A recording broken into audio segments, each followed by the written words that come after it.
NRC చేయకుండా SIR ద్వారా చాలా మందిని ఐడెంటిఫై చేశారు. అలాగే బెంగాల్‌లో ఎక్కడైతే బీజేపీ మొన్న గెలిసిందో అక్కడ కూడా చాలా మందిని ఐడెంటిఫై చేసి వాళ్ళని డిపోర్ట్ చేయడానికి కూడా ప్రయత్నాలు జరుగుతున్నాయి. మన భారతదేశం ఆల్రెడీ కొన్ని విషయాల్ని చేసింది. ఎఫ్‌సిఆర్‌ఏ అమెండ్మెంట్ కావచ్చు, లేకుంటే ఎస్ఐఆర్ ద్వారా ఫేక్ ఓటర్ ఐడీలు ఎవరైతే ఉన్నారో వాళ్ళది కావచ్చు, లేకుంటే ఫేక్ ఆధార్ కార్డులు, రేషన్ కార్డులు.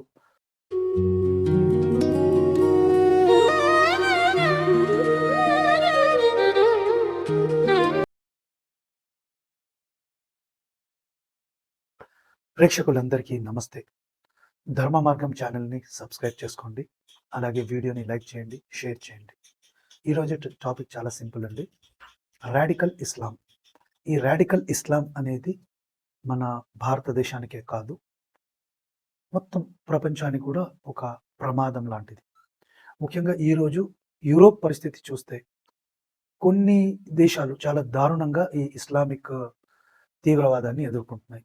రీసెంట్గా సిటిజన్ విజిలాంటే అనే ఒక మూవీ వచ్చింది. ఆ మూవీలో కూడా ఈ ఇమిగ్రెంట్స్ ఎవరైతే ఉన్నారో, sometimes they are illegal immigrants, వాళ్ళు అక్కడ యూరోప్లోకి వెళ్ళి ఏమేమి చేస్తున్నారు అంటే హింస చేయడము, లేకుంటే అమ్మాయిలని ఎవరైతే అక్కడ లోకల్ వాళ్ళు ఉన్నారో వాళ్ళ మీద గ్రేపులు చేయడము. ముఖ్యంగా మనము యూకే తీసుకుంటే ఈ గ్రూమింగ్ గ్యాంగ్స్ ఏవైతే దౌర్జన్యాలు చేస్తున్నారో వాటి గురించి కూడా మనం అనేక సందర్భాలలో విన్నాము. ఈ సినిమాలో కూడా మనం చూసాం. అయితే మన దేశంలో ముఖ్యంగా ఈ రోహింగ్యాలు, బంగ్లాదేశీయులు వీళ్ళు కూడా వస్తున్నారు. పోతే వీళ్ళు కూడా టెర్రర్లో ఇన్వాల్వ్ ఉన్నారని అనేక రిపోర్ట్స్ వచ్చాయి. అందుకే భారత ప్రభుత్వం ఏం చేస్తుందంటే వీళ్ళని ఐడెంటిఫై చేసి వాళ్ళ దేశానికి పంపించడానికి ప్రయత్నాలు చేస్తోంది. ఎన్ఆర్సీ చేయకుండా ఎస్ఐఆర్ ద్వారా చాలా మందిని ఐడెంటిఫై చేశారు. అలాగే బెంగాల్లో ఎక్కడైతే బీజేపీ మొన్న గెలిసిందో అక్కడ కూడా చాలా మందిని ఐడెంటిఫై చేసి వాళ్ళని డిపోర్ట్ చేయడానికి కూడా ప్రయత్నాలు జరుగుతున్నాయి. ఇక యూరోప్కి వస్తే, యూరోప్లో డెన్మార్క్ ఏం చేసిందంటే కొన్ని చట్టంలో మార్పులు తీసుకొచ్చి వాళ్ళు ఏం చేశారంటే వాళ్ళ దేశంలో ఎవరైతే ఈ ఇలీగల్ ఇమిగ్రెంట్స్ కావచ్చు, లేకుంటే లీగల్గా వచ్చిన వాళ్ళు కూడా కావచ్చు, వాళ్ళు వాళ్ళ మతాన్ని బలవంతంగా అక్కడ రుద్దడము, వాళ్ళ మతం అడ్డుపెట్టుకొని దాడులు చేయడము, అక్కడ లోకల్గా ఉండే అమ్మాయిల మీద గ్రేపులు చేయడం, ఇవన్నీ చేశారు కదా. దీన్ని ఎదిరించడానికి కొన్ని రూల్స్ తీసుకొచ్చింది. ఆ రూల్స్ ఏంటో మనం ఈరోజు చూద్దాం. అయితే ఈ రూల్స్ వల్ల ఏమైందంటే డెన్మార్క్ చాలా సక్సెస్ని సాధించింది. ఇది సాధించిన తర్వాత చాలా యూరోప్ దేశాలు ఇలాంటి మోడల్ని మనం పాటిస్తే బాగుంటుంది. ఎందుకంటే ఈ ఇల్లీగల్ ఇమిగ్రెంట్స్ ఎలాంటి వాళ్ళు అంటే వీళ్ళు ఆ దేశానికి వెళ్తారు, అక్కడ ఉంటారు, వాళ్ళు పెట్టే తిండి తింటారు, అయినా కూడా ఆ దేశం పట్ల వీళ్ళకు భక్తి ఉండదు. వీళ్ళ భక్తి అంతా కూడా ఇస్లాం పట్ల, లేకుంటే వాళ్ళ దేశం పట్ల. కానీ ఈ దేశానికి వచ్చాము, వీళ్ళ వల్ల మేము బాగుపడ్డాము అనే మెంటాలిటీ వీళ్ళకు ఉండదండి. సో డెన్మార్క్ ఎలాంటి మార్పుల్ని తీసుకొచ్చింది అది మనం ఒక చిన్న స్లైడ్ ప్రజెంటేషన్ ద్వారా చూద్దామండి. సో దానికి వెళ్ళే ముందు సమాంతరంగా భారతదేశంలో కూడా ఇలాంటివి తీసుకురావాలా అనేది మనం కొన్ని చూద్దాం. సో భారతదేశానికి 5 వ్యూహాత్మకమైన పాఠాలు. మొదటిది సమస్యను గుర్తించడం. అంటే అధికారంగా ఇలాంటి ఈ జిహాదీ మెంటాలిటీ ఉన్న ఈ ముస్లిమ్స్ ఉన్నారు, ఎవరైతే రోహింగ్యాలు కావచ్చు, బంగ్లాదేశీయులు కావచ్చు, లేకుంటే పాకిస్తాన్కి వచ్చిన వాళ్ళు కావచ్చు, ఇలాంటి వాళ్ళు ఉన్నారు అని ఫస్ట్ గుర్తించాలి. ఎందుకంటే అది గుర్తిస్తే కదా నెక్స్ట్ దాని సొల్యూషన్ అనేది చూస్తాము. రెండవది బుజ్జగింపు ఏదైతే చేస్తుంటారో అది స్వస్తి చెప్పాలి. అన్ఫార్చునేట్లీ ఏంటంటే ఈ బుజ్జగింపు రాజకీయాలు అనేవి బ్రిటిష్ కాలం నుంచి వస్తున్నాయి. ఆ బ్రిటిష్ వాళ్ళు చేసిందే కాకుండా తర్వాత కాలంలో ఈ గాంధీలు, నెహ్రూలు వీళ్ళంతా చేశారు. వాళ్ళకి ఏంటంటే వాళ్ళ విధానాల్ని వాళ్ళకు పాటించుకొని ఇద్దాం, వాళ్ళకు షరియా పాటించుకోవడానికి అనుమతులు ఇవ్వడము, రోడ్ల మీద నమాజ్ చేసుకొని ఇవ్వాలి, వాళ్ళకు వక్త్ అంటూ భూముల్ని పంచియాలి, వాళ్ళు 4 పెళ్ళిళ్ళు చేసుకోవచ్చు, వాళ్ళకు చాలా మంది ఉంటారు, కష్టాలు కలుగుతాయి కాబట్టి వాళ్ళకు రేషన్లు ఇవ్వడము, వాళ్ళు కబ్జాలు చేసుకుంటారు భూముల్ని, అది సరేలే అని వదిలేయడము. సో ఈ బుజ్జగింపు రాజకీయాలు ఏవైతే ఉన్నాయో దీన్ని స్వస్తి పలకాలి. మూడోది రాజీ లేని లౌకికవాదం. ఆల్రెడీ మనం మాట్లాడుతుంటాం, యూసీసీ ఉంది, యూసీసీని అమలు చేయాలి. అంటే ముస్లింలకు ఒక చట్టము, హిందువులకు ఒక చట్టము, ఇలాంటివి కుదరవు. యూనిఫామ్గా అందరికీ ఒకటే చట్టం ఉండాలి. ఇవన్నీ చేయాలంటే మన పొలిటికల్ మ్యాచ్యూరిటీ రావాలి. ముఖ్యంగా ఈ కాంగ్రెస్లు, ఎస్పీలు, టీఎంసీలు ఇవి చేసే ఈ రాజకీయాలు ఏవైతే ఉన్నాయో దాన్ని తీసి టోటల్గా పక్కన పెట్టాలండి. నాలుగోది కఠినమైన సరిహద్దు నియంత్రణ. సో, మనకిప్పుడు బంగ్లాదేశ్‌కి, బంగాల్‌కి మధ్యలో గూడా ఫెన్సింగ్ అది కంప్లీట్ అవుతుంది. ఇది కాకుండా స్ట్రిక్ట్ విజిలాంటీస్ అంటే ఉండాలి. దాన్ని కాపు గాయాలి. ఎవరొచ్చినా నిర్దాక్షిణ్యంగా షూట్ చేసి పడేయాలి. వచ్చిన వాళ్ళని నిర్దాక్షిణ్యంగా అక్కడ తోసిపడేయాలి. సో, ఇలాంటివన్నీ చేస్తే కొంచెం మార్పు కనపడుతుంది. ఐదోది, ఇవన్నీ చేస్తుంటే నెక్స్ట్ ఏం చేస్తుందంటే ఒక లాబీ ఉంది. Left lobby. ఈ వోక్ లాబీ ఉంది. వీళ్ళేం చేస్తారంటే అలాంటిది చెయ్యొద్దు అని మన భారతదేశాన్ని కూడా ఫాసిస్ట్ దేశము ఇలాంటివన్నీ చెప్తూ ఉంటారు. గోలీమార అలాంటి వాళ్ళని మనం పట్టించుకోవద్దు. సో, ఈ 5 గనక మన భారతదేశం కూడా చేయగలిగితే డెన్మార్క్ ఏ సక్సెస్‌నైతే సాధించిందో అది మనం కూడా చేయగలం. సో, ఇప్పుడు బీజేపీ ప్రభుత్వం కొన్ని చేస్తుందండి. కొన్ని స్ట్రిక్ట్‌గా లాస్ తెస్తుంది. సో, ఇది కంటిన్యూ అవ్వాలి. ఫస్ట్ ఏందంటే ఈ బుజ్జగింపు రాజకీయాలు ఏవైతే ఉన్నాయో అవన్నీ తీసి పక్కన పెట్టి యూసీసీని మనం అమలు చేయాలి. ఇవన్నీ చేస్తే మనం సాధించగలం. సో, ఇక రాడికల్ ఇస్లాం పైన ఈ డెన్మార్క్ అనేది ఎలా విజయం సాధించిందో ఒకసారి మనం చూద్దాం. సో, మనకు ఆల్రెడీ తెలుసు యూరోప్‌కి ఇమిగ్రేట్ అయిన చాలామంది ఈ జిహాదీ మూకలు అంటాను నేను. వీళ్ళని ముస్లిమ్స్ అనను. ఎందుకంటే మనం 'సిటిజన్ విజిలాంటే' సినిమాలో చూసినా కూడా గుడ్ వన్స్ రాలేదు. ఓన్లీ బ్యాడ్ వన్స్ వచ్చారు అనే ఒక పదాన్ని హీరో వాడతాడు. అది కరెక్టే. ఎందుకంటే ఈరోజు మనం స్వీడన్ చూస్తున్నాం. అక్కడ గ్రెనేడ్ దాడులు, తర్వాత గ్యాంగులుగా వచ్చి షూటింగ్ చేయడము. మనం ఒకటి చూస్తే క్రిస్మస్ జరుపుకుంటుంటే ఒకడు వ్యాన్ తీసుకొచ్చి అందరినీ తొక్కుకుంటూ వెళ్ళిపోయాడు. క్రష్ చేసుకుంటూ వెళ్ళిపోయాడు. ఇది కూడా మనం చూసాం. ఫ్రాన్స్‌లో ఇస్లామిక్ దాడుల్లో దాదాపు 300 మంది చచ్చిపోయారు. నాకు తెలిసి ఫ్రాన్స్‌లోనే ఆ దాడి జరిగింది. డెన్మార్క్‌లో వీళ్ళేం చేశారంటే హిజాబ్‌లు వేసుకొని రావడము. ఇక రకరకాల ఫెసిలిటీస్ అన్నీ అడుగుతుంటారు.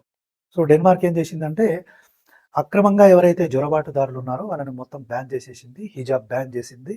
అలాగే వీళ్ళకు ఫేవరబుల్ కాని చట్టాలన్నీ అమలు చేసింది. సో, ఇది చేయడం వల్ల సక్సెస్ వచ్చింది. ఇక బ్రిటన్ చూస్తే మనకు ఆల్రెడీ తెలుసు. ఓపెన్ ప్లేసులలో నమాజ్ చేసుకొనియడము. చర్చులన్నీ వీళ్ళు కొనుక్కొని దాన్ని మసీదులుగా కన్వర్ట్ చేసుకున్నారు. గ్రూమింగ్ గ్యాంగ్ గురించి అయితే నేను చెప్పాల్సిన అవసరం లేదు. దానికి పరోక్షంగా, ప్రత్యక్షంగా అక్కడున్న పోలీసు, అక్కడున్న వ్యవస్థ, కొందరు ఎంపీలు వీళ్ళు కూడా సహకారాల్ని అందిస్తున్నారు. ఇది దౌర్భాగ్యం. సో, అట్‌లీస్ట్ డెన్మార్క్‌ని చూసి ఈ ఇతర యూరోపియన్ దేశాలు కూడా కొంచెం తన పంతాన్ని మార్చుకుంటే బావుంటుంది. సో, ఇవన్నీ ఎలా స్టార్ట్ అయ్యాయో ఈ హిస్టరీకి ఒకసారి వెళ్దాం.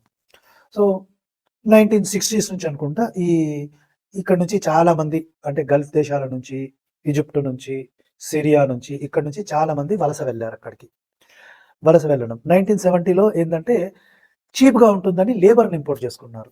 టర్కీ గాని, పాకిస్తాన్‌కి వెళ్ళిన ఈ దుర్మార్గులే కదా యూకేని అంత భ్రష్టం పట్టించారు. సో, లేబర్ చీప్ అని అక్కడికి వెళ్ళడం గాని, అక్కడికెళ్ళిన తర్వాత వీళ్ళు చేసే దుర్మార్గాలు మామూలుగా ఉండవు. మొత్తం ఆ దేశాలనంతా కంపులేపారండి. నెక్స్ట్ 1980లో చూస్తే అక్కడ అసైలం అంటే మనకు ఇరాన్, ఇరాక్‌లో యుద్ధం సొమాలియాలో, సిరియాలో అక్కడి శరణార్థులంతా అక్కడికి వెళ్ళడం. సో, 60స్‌లో, 70స్‌లో, 80స్‌లో. తర్వాత ఈ యూరోపియన్ కంట్రీస్‌లో ఉండేవాళ్ళు కొంచెం ఉదార భావం కలిగించి, సరే అక్కడ యుద్ధాలు జరుగుతున్నాయి, ఆ దేశంలో ఇబ్బందులున్నాయి. రండ్రా బాబు రండంటే ఈళ్ళు మొత్తం పొలమని ఎళ్లి మొత్తం ఆ దేశాన్ని కంపలేపారు. ఒకప్పుడు ఈ యూరోపియన్ దేశాలు కూడా సుద్దపూసలేం కాదండి. వీళ్ళు ఈ తెల్ల జాతి అహంకారంతో ఈ దేశాల మీద కాదు, భారతదేశంలో, చైనాలో అన్ని దేశాలలో మారణహోమం చేసి కోట్ల మందిని చంపిన జాతిది. ఇక తర్వాత ఆ గిల్ట్ ఫీలింగ్ ఏదో ఉంది. ఆ గిల్ట్ ఫీలింగ్‌తో సరే ఆ తెల్ల జాతి అహంకారాన్ని ఇప్పటికి కూడా మేము పాటించట్లేదు అని దాన్ని కొంచెం పక్కకు పెట్టి వీళ్ళని అందరిని అలో చేశారు. ఇక తర్వాత ఏం జరిగిందో మనం చూద్దాం. అంటే కర్మ సిద్ధాంతం అనేది ఉంటుంది కదా! ఈ కర్మ సిద్ధాంతం అనేది వీళ్ళకు రీఅప్లై అవుతుంది. ఇక తర్వాత ఏం జరిగింది అక్కడికెళ్ళిన తర్వాత? ఒక కార్మికుడొస్తాడు. తర్వాత వాడి ఫ్యామిలీని తీసుకొచ్చుకుంటాడు. లేదంటే ఆడు లోకల్‌గా ఉన్న ఒక అమ్మాయినే పెళ్లి చేసుకుంటాడు. వాళ్ళకి పిల్లలు పుడతారు, బంధువులొస్తారు. ఆ బంధువులలో వీళ్ళు పెళ్లిళ్ళు చేసుకుంటారు. ఇక సంఖ్య పెరుక్కుంటూ పోతుంది. ఇంకోటి మనం చూస్తే యూరోప్‌లో జనరల్‌గా ఈ తెల్లవాళ్ళు ఫ్యామిలీ ప్లానింగ్ ఇవన్నీ పాటించారు. ఫర్టిలిటీ రేట్ కూడా చాలా తక్కువుంది. వీళ్ళు అట్లా కాదు. వీళ్ళు కనుకుంటూ పోతారు, పెరుక్కుంటూ పోతారు. సో, ఫర్టిలిటీ రేట్ వీళ్ళది ఎక్కువుంటుంది ఇమిగ్రెంట్స్‌ది. అక్కడ లోకల్‌గా ఉండే వాళ్ళది తక్కువుంటుంది. సో, కొన్ని దశాబ్దాలలో ఏమవుతుంది వీళ్ళ పాపులేషన్ గణనీయంగా పెరుగుతుంది. కేవలం 1-2% ఉంది స్టార్టింగ్‌లో. ఇప్పుడు ఆల్‌మోస్ట్ 15%, కొన్ని దేశాలలో 20% అట్లా కూడా పెరుగుతున్నాయి. మన భారతదేశం పరిస్థితి కూడా అట్లాగే. మనం భారతదేశాన్ని ముక్కలు చేసి పాకిస్తాన్ వీళ్ళకిచ్చేసి, బంగ్లాదేశ్ అటు ఇచ్చేసిన తర్వాత అక్కడ వీళ్ళు పెరుగుతున్నారు. మన దేశంలో కూడా పెరుగుతున్నారు. కానీ ఏ హిందువులైతే పాకిస్తాన్‌కి, బంగ్లాదేశ్‌కి అక్కడికెళ్ళారో వాళ్ళ సంఖ్య గణనీయంగా తగ్గిపోయింది. సో, అది చూడండి. సో, అనేక దేశాలలో 6% ఉన్నవాళ్ళు గణనీయంగా పెరిగిపోయారు యూరోప్‌లో గూడా. ఎందుకంటే వాళ్ళు ఫ్యామిలీ ప్లానింగ్ ఏం పాటించరు. కంటూ పోతారు. ఇంకో పక్క ఈ వోక్ లాబీ ఏదైతుందో వాళ్ళకు స్కీములు ఇయ్యడము, ఫండింగే చేస్తున్నారు వాళ్ళకి ఏకంగా. సో, అలాంటిది జరుగుతుంది. సో, ఆల్మోస్ట్ ఏమైపోయింది అంటే కొన్ని ప్రాంతాలలో 70-80% మినీ పాకిస్తాన్‌లు, మినీ సొమాలియాలు, మినీ ఈజిప్టులు అక్కడ తయారైపోయాయి ఆ దేశాలలో. ఇంకోటి ఎలాంటి పరిస్థితి వచ్చేసిందంటే అలాంటి ప్రాంతాలలో పోలీస్ లేకుండా ఎవరు పోలేరు గూడా అక్కడికి. అంటే పోలీస్ ప్రొటెక్షన్ ఉంటేనే అక్కడికెళ్ళొస్తది. లేదంటే ఆడు నువ్వు ఎందుకొచ్చినవు? ఆడి దేశం గాదు, ఏం గాదు. ఈడు బతకడానికి రావాలి, నాకు నా దేశంలో ప్రాబ్లమ్ ఉందని ఈడక్కడికెళ్ళాడు. ఎళ్ళినోడు వాడి మెజారిటీ కాగానే ఆ దేశం మొత్తం మినీ పాకిస్తాన్ అయిపోతది. సో, తెల్లోడు వాడి దేశంలో ఉన్న ప్రాంతానికి ఎళ్ళాలంటే గూడా ఈయన పర్మిషన్ కావాలి. పోలీసులు గూడా భయపడతారు అక్కడికెళ్ళడానికి. అలా చేసి పెట్టారాళ్ళు. అంటే వీళ్ళు మెజారిటీలే వస్తే ఇదే ఎక్కడైనా ఇదే వీళ్ళది. ఇదే కాదు, ఏదైతే సంస్కృతి ఉందో డెనిష్ సంస్కృతి అది కూడా టోటల్‌గా మార్చేశారు. మీరు చూడండి ఇప్పుడు కాశ్మీర్‌కి పోతే హిందీ మాట్లాడేవాళ్ళు, సంస్కృతి కాశ్మీరీ మాట్లాడేవాళ్ళు ఎవరు లేరు. మొత్తం ఉర్దూ, అరబ్బీ ఇదే నడుస్తుంది. మలప్పురం తీసుకుందాం ఎక్కడ కేరళలో. అక్కడ కూడా సండే హాలిడేలు మాయమైపోతాయి. ఫ్రైడే హాలిడేలు వచ్చేస్తాయి. ఊళ్ళో గంటలు కొట్టనియరు. ఇవన్నీ అంటే మొత్తం ఇక మతం మారిపోతే మొత్తం సిస్టమే మారిపోతది. ఎప్పుడు హాలిడే ఉండాలో వాడే డిక్లేర్ చేస్తాడు. ఎవడు రావాలో అక్కడికి వాడే డిక్లేర్ చేస్తాడు. అన్ని వాడే డిసైడ్ చేస్తాడు. సో, ఇంకేం చేయలేం మనం. ఇంకోటి మరీ ఘోరం ఏందంటే అక్కడ లోకల్‌గా ఎవరైతే పిల్లలున్నారో ఆ పిల్లలు గూడా లోకల్‌గా స్కూల్‌లో లేరు. బయటికని వచ్చినోళ్ళే ఎక్కువ మంది ఉన్నారు. ఎందుకంటే ఫర్టిలిటీ రేట్ ఎక్కువ కదా! వీడే ఎక్కువ మందిని కంటాడు. సో, అక్కడ ఎళ్ళే వాళ్ళలో పిల్లలు గూడా మొత్తం వీళ్ళే. ఆక్రమణ చేసిన వాళ్ళే. ఇంకోటి చూస్తే అక్కడ డైట్ ఏం పెట్టాలో వీడే డిసైడ్ చేస్తాడు. అదనమాట. సో, మెజారిటీ వస్తే ఇక అరాచకమే ఉంటది. అది ప్రాబ్లమ్. అది డెన్మార్క్‌లో కూడా జరిగింది. నెక్స్ట్ ఇవన్నీ సాంస్కృతికంగా జరిగింది. ఇక క్రైమ్ రేట్‌కి చూద్దాం. లోకల్‌గా డెన్మార్క్‌లో కూడా కొందరు దుర్మార్గులు ఉంటారు కదా! అందరూ శుద్ధపూసలేం కాదు కదండీ. లోకల్‌గా ఉండేవాడు క్రైమ్ చేస్తున్నాడు. లోకల్‌గా ఉండేవాడు చేసే క్రైమ్ కంటే ఈ ఇమిగ్రెంట్స్ 2.5 రెట్లు వాళ్ళ క్రైమ్స్ ఎక్కువున్నాయి. అలాగే మీరు ఇతర క్రైమ్స్ చూసుకోండి. గ్రేపులు ఇవన్నీ కూడా ఎక్కువ పెరిగిపోయినాయి. నేరాలు, గ్రేప్ కన్విక్షన్స్ ఇవన్నీ కూడా పెరిగిపోయినాయి. సో, డెమోగ్రఫీ మారడము, సాంస్కృతిక విలువలు మారడము ఇవే కాదు, క్రైమ్ రేట్‌లో కూడా వీళ్ళ పర్సెంటేజ్ గణనీయంగా పెరిగిపోతుంది. ఎందుకంటే ఇప్పుడు లోకల్ లాస్‌ని ఏం నమ్మడీడు. ఇప్పుడు ఎక్కడ అరాచకం చేయాలి, దొంగతనం చేయాలి చేసేస్తాడు ఈడు. ఎందుకంటే వాళ్ళు ఉదారవాదులని తెలుసు ఈడికి. సో, దొంగతనాలు, గ్రేపులు ఏం చేయడు. నాకు తెలవదండి నీ దేశం రూల్ నాకు తెలవదు. నేను అమాయకుడిని అంటే వీళ్ళేదో కౌన్సెలింగ్ ఇచ్చి ఎడిచేస్తాడు. బయటికి పోయి మళ్ళీ వాడు అదే పని చేస్తాడు. సో, ఇలా యూరోపియన్ దేశాలలో నడుస్తుంది. సో, ఒక స్టేజ్ వచ్చేసరికి ఏమైతుంది? సాంస్కృతికమైన ఘర్షణ. లోకల్ వాళ్ళకి, వీళ్ళకి ఘర్షణ. సో, కొన్ని చూడండి. గజాలా ఖాన్ అని ఎవరో ఒక అమ్మాయి. ఈమె ఇమిగ్రెంటే. పోతే ఆమె కొంచెం ఉదారవాదంగా నేను బతుకుతాను, వాళ్ళలాగా బతుకుతానంటే వాడి సొంత అన్ననే ఆ అమ్మాయిని చంపేశాడు. నువ్వు వాళ్ళలాగా ఎట్లా బతుకుతావు? నువ్వు ముస్లింలాగా బతకాలి గదా! అదనమాట. సో, విద్యాపరమైన అంశాలు కూడా ఉంటాయి. నాకు ఉర్దూయే చెప్పాలి, నేను డానిష్ భాష నేను నేర్చుకోను, నాకు షరియా కావాలి. ఇవన్నీ కూడా ఇంప్లిమెంట్ చేయడం మొదలుపెడతారు వీళ్ళు. ఇదే కాదు, బలవంతపు వివాహాలు, కిడ్నాపులు చేసి పెళ్లిళ్ళు చేసుకోవడాలు, ఇంకోటి గ్రూమింగ్‌లు ఇవన్నీ ఉంటాయి కదా! ఇవన్నీ. తర్వాత ఇస్లామిక్ కోర్టులు, షరియా కోర్టులు. వాడు డానిష్ కోర్టులు నమ్మడిక. నాకు షరియా కోర్ట్ కావాలంటాడు. సో, ఇలా మొత్తం సిస్టమ్‌నే మార్చి పడేస్తారు మెజారిటీకొచ్చేస్తే. ప్లస్ ఇవన్నీ డెన్మార్క్‌లో జరిగాయి గూడా. ఇవన్నీ జరుగుతూ ఉన్నాయి. సో, అల్టిమేట్‌లీ ఏమైంది? మెల్లమెల్లగా క్రైమ్ రేట్ కూడా పెరుక్కొచ్చింది. ఈ డెన్మార్క్ సంస్కృతి మీద కూడా దాడి మొదలైంది. మీకు ఆల్రెడీ డెన్మార్క్‌లో ఒక కార్టూన్ గీశారు వాళ్ళ ప్రవక్త మీద. దాని మీద దాడి చేశారు. ఆ ఎడిటర్‌ని వాళ్ళని వీళ్ళని చంపేశారు. అది మనకు తెలిసిందే. అంటే నువ్వు వేరే దేశానికెళ్తున్నావు, రెచ్చగొడుతున్నావు, వాళ్ళు కార్టూన్ ఏస్తే మళ్ళీ వాళ్ళని గన్‌లు పెట్టుకొని చంపుతున్నావు గూడా. తర్వాత ఇస్లామాబాద్‌లో ఏదైతే డెనిష్ ఎంబసీ ఉందో దాని మీద కూడా దాడి జరిగింది 2008లో. అదొకటి. తర్వాత డేవిడ్ హ్యాడ్లీ అనేవాడు, వాడు ముంబైలో ఏ విధంగానైతే దాడి చేశారో 26/11 అదే విధమైన దాడిని కోపెన్‌హెగన్‌లో చేద్దామని ఒక ప్లాన్ ఏసుకున్నాడు. పోతే అది ఫెయిల్ అయిందనుకోండి. సో, మీరు చూడండి, అమాయకులమని ఎళ్ళడము. అంటే వి ఆర్ పర్సిక్యూటెడ్ పీపుల్ అని వెళ్తారు. తర్వాత ఈ ఈ దరిద్రాలన్నీ స్టార్ట్ అయిపోతాయి. ఇక మెజారిటీ అయితే లోకలోళ్ళని మొత్తం ఏసేస్తారు. Denmark will become Islamic Denmark ఇంకేదో అయిపోతుంది అలా అన్నమాట. ఇది ప్రతి దేశంలో జరిగింది. యాక్చువల్గా ఈ ఆక్రమణ ధర కత్తి బట్టి దేశాలన్నీ ఇస్లాం కన్వర్ట్ చేశారు కదా, డెమోగ్రఫీ చేంజ్ చేయడం వల్ల కూడా అనేక దేశాలు ఈరోజు ఇస్లామిక్ అయిపోయాయి. సో ఇవన్నీ యూరోప్లో నడుస్తుంది ప్రస్తుతానికి. సో ఇప్పుడు డెన్మార్క్ ఏం చేసింది అంటే 2018 నుంచి ఒక సిస్టమ్ని తీసుకొచ్చింది, ఒక ప్లాన్ని తీసుకొచ్చింది, వితౌట్ ప్యారలల్ సొసైటీ. అంటే మన యూసీసీ లాంటిది అనుకోండి, ఇది something like that. Without parallel అంటే అందరూ ఒకటేలాగా ఉండాలి, అన్ని రూల్స్ అందరికీ అప్లై అవుతాయి, నువ్వు వేరు నేను వేరు. ఇది వితౌట్ ప్యారలల్ అంటే ప్యారలల్ సొసైటీ ఉండొద్దు ఇక. అంటే ఈ ముస్లిమ్స్ వాళ్ళది వాళ్ళు పాటించుకుంటారులే, మన డెన్మార్క్ సిటిజన్స్ వాళ్ళది పాటించుకుంటారు, ఇలా ఉండదు అనమాట. ఇక ప్యారలల్ సొసైటీ ఉండదు, అందుకే వితౌట్ ప్యారలల్ సొసైటీ ఇదన్నమాట. సో ఇది 2030 వరకు టార్గెట్ పెట్టుకున్నారు వీళ్ళు. పెట్టుకొని అసలు మన దేశంలో ఇక మొత్తం మన కల్చరే ఉండాలి, ఇంకో కల్చర్ని పెట్టేసుకొని వాళ్ళ మీద వీళ్ళ మీద ఫైట్లు, నేటివ్ కల్చర్ మొత్తం డిమాలిష్ అయ్యేటట్టుగా ఈ క్రైములు ఇవన్నీ కూడా ఉండొద్దు అని సిస్టమ్ మొదలు పెట్టారు. సో వీళ్ళు ఏం చేశారు చాలా ఇంట్రెస్టింగ్ ఉంటుంది. ఫస్ట్ హౌసింగ్ అనమాట. సో హౌసింగ్ పరిమితి ఏంటంటే 40% పెట్టారన్నమాట. 40% కంటే ఒక లొకాలిటీలో వీళ్ళ పాపులేషన్ మించకూడదు అని. వేరేదేమన్నా అంతకన్నా మించి ఉంది, ఎవడన్నా గొడవలు చేశాడు అనుకోండి, ఆ ఇంట్లని వాటిని అన్ని కూల్చేయడం, సంథింగ్ లైక్ బుల్డోజర్ లాస్ లాగా మొత్తం కంట్రోల్ చేసి జనాభాని నియంత్రించడము, ఇవన్నీ ఫస్ట్ అన్నమాట. రెండవది జస్టిస్ అన్నమాట.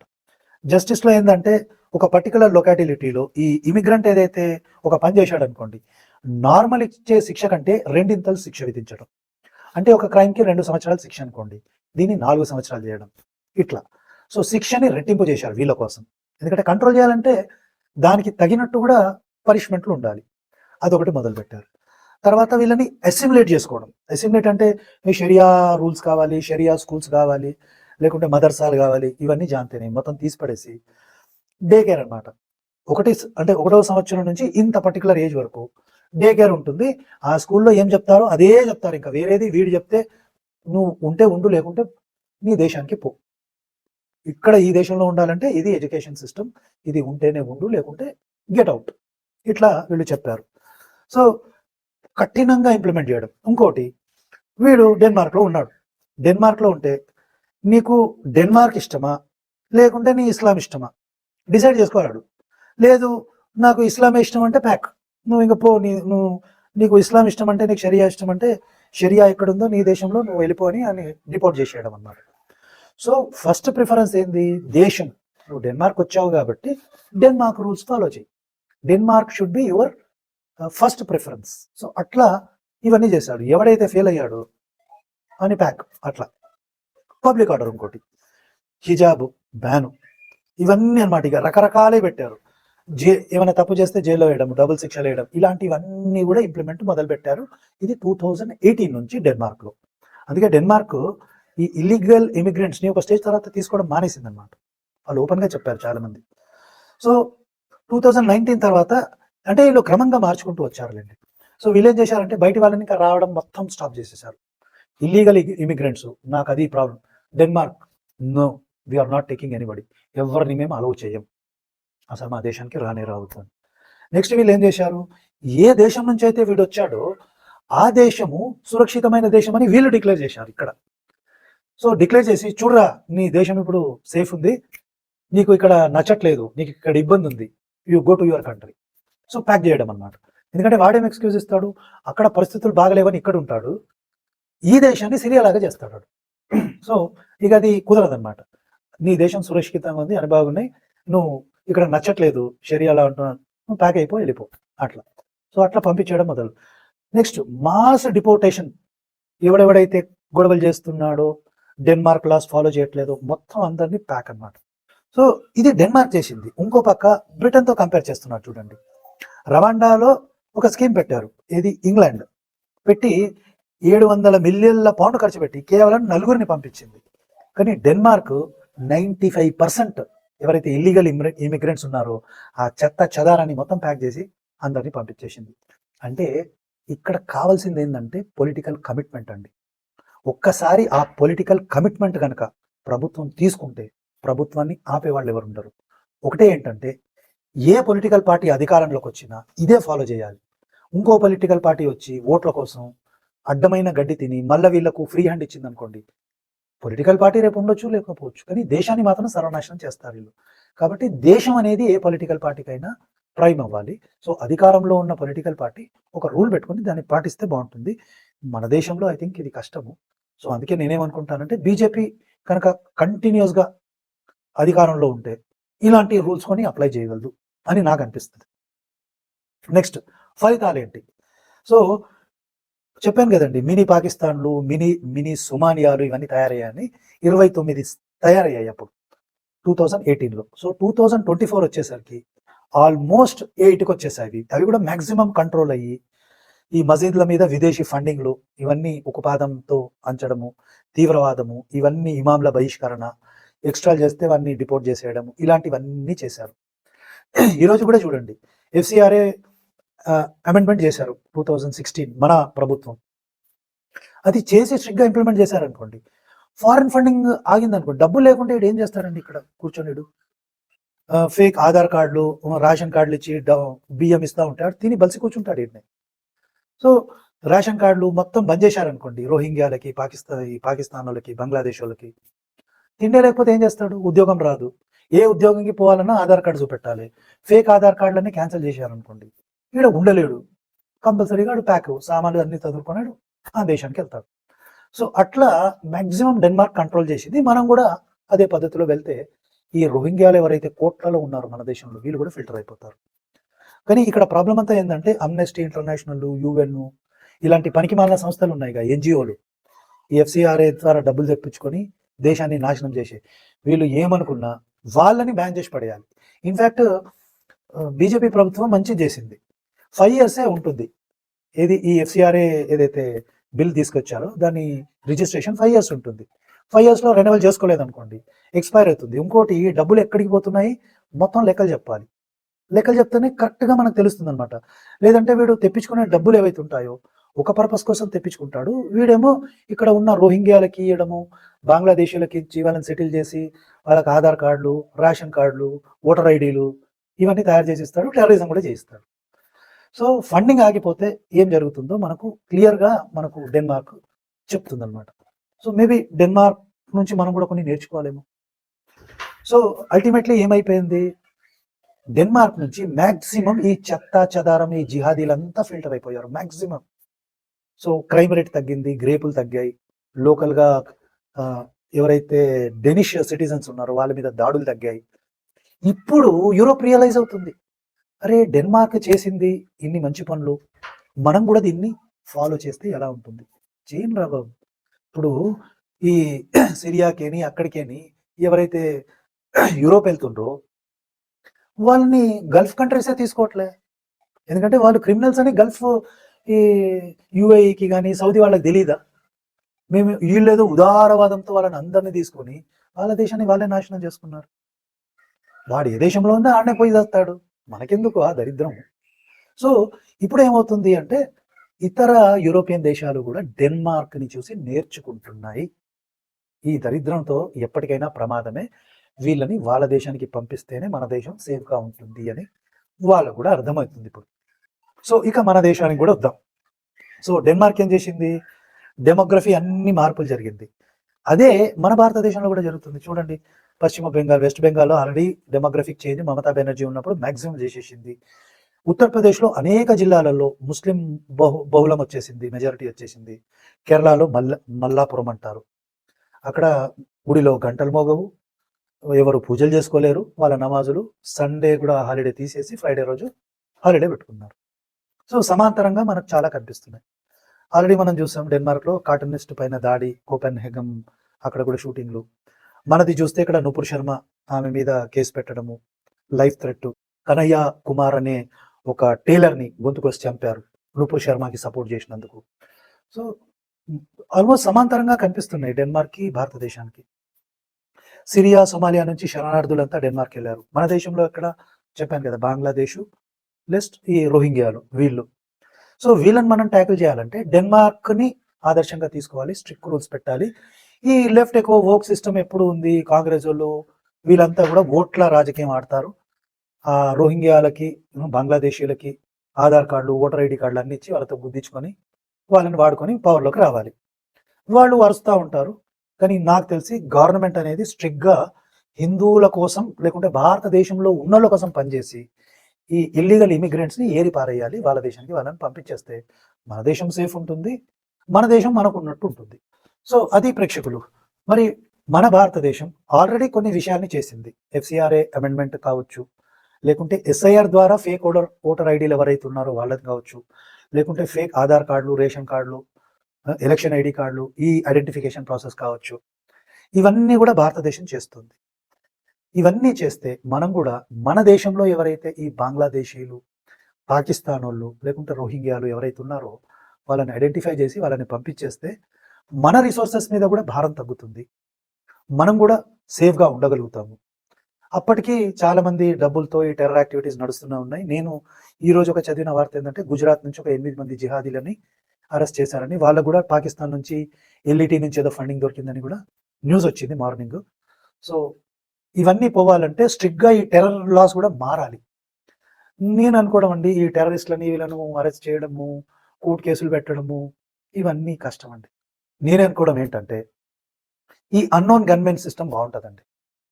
అన్నోన్ గన్‌మెన్ ఏ రకంగానైతే పాకిస్తాన్‌లో జనాలను లేపేస్తున్నారో ఐడెంటిఫై చేయండయ్యా, ఏసేయండయ్యా ఈళ్ళని.